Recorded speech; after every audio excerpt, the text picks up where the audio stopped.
the Ngāti Hawa Mahi Trust is providing employment opportunities for their people and restoring their local environments. This dual vision has proved a winning combination for Ngāti Hawa and the Waikato region. For 20 years I've been working in the environment in one way or another. I started off as a trainee ranger with the Department of Conservation in 2000 and worked in a number of places for the Department of Conservation, ending up in the Waikato in around 2006. I also worked quite a lot with Fonterra in a program called Living Water, and through Living Water I got to work a lot with Ngāti Hawa. So this is one of our nurseries where we seed source and grow the native plants that we use in all of our wetlands and restoration. So it's seed, collection, growth, and then into the ground and looked after by our operations team. Around 140, maybe up to 200,000 plants over a period of year. We get a lot of great support from some major organisations, Waikato River Authority, Waikato Regional Council, the other councils as well, Hamilton City, Waipa Council, Department of Conservation. We have other agencies, environmental agencies like Bofa that give us work, and Fonterra, and just farmers and other landowners as well. Ngāti Hawa Mahi Trust is community, iwi and church, so we work in those areas on doing those things. One of the main reasons that we're here is to grow and develop young Ngāti Hawa. So that's one of the main purposes for us to be here. So in that comes development, growth, training, support. We do some te reo work. It's just also trying to balance that we also have to pay wages. So, we have to sort of, all that extra stuff, that's not income coming in. So it's just that balance, working on those things and growing. So, making those steps to grow. We need more people and we need more certainty. I started working here March 2017. I'm from Ngāti Hawa. I grew up and born and bred in Ngāti Hawa, and I was also lucky enough to be raised fully immersed in te ao Māori, in the Māori world. All our seeds here are eco-sourced.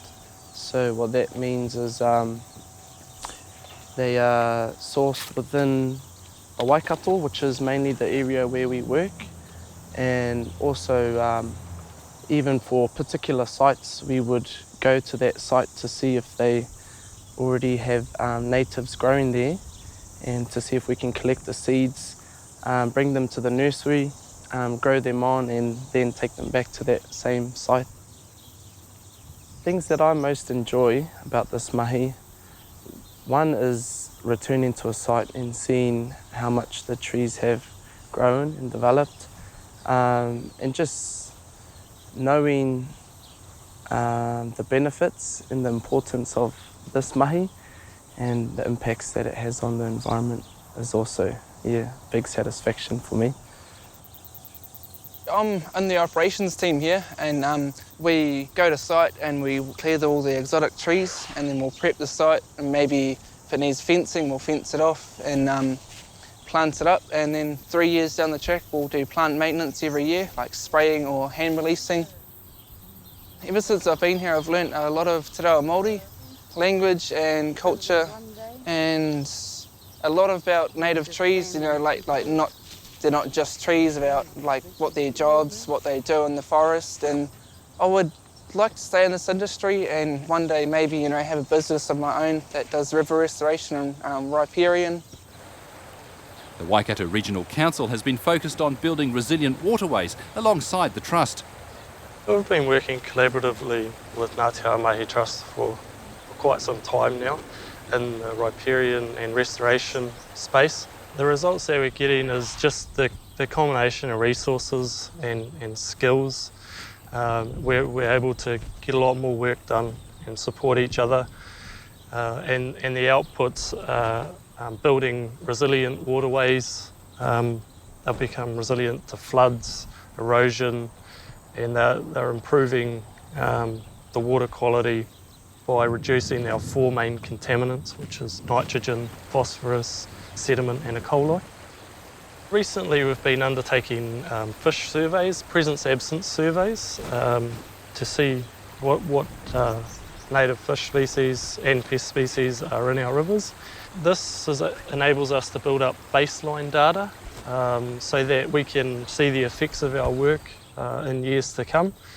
It also helps us identify the right places to work, shows the health of the river, but it also helps to build capability within the trust.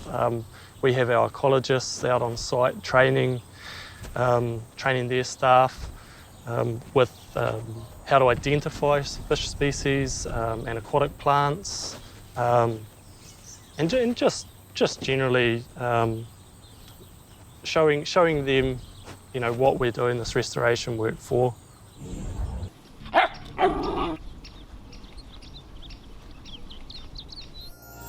Thanks, New Zealand On Air.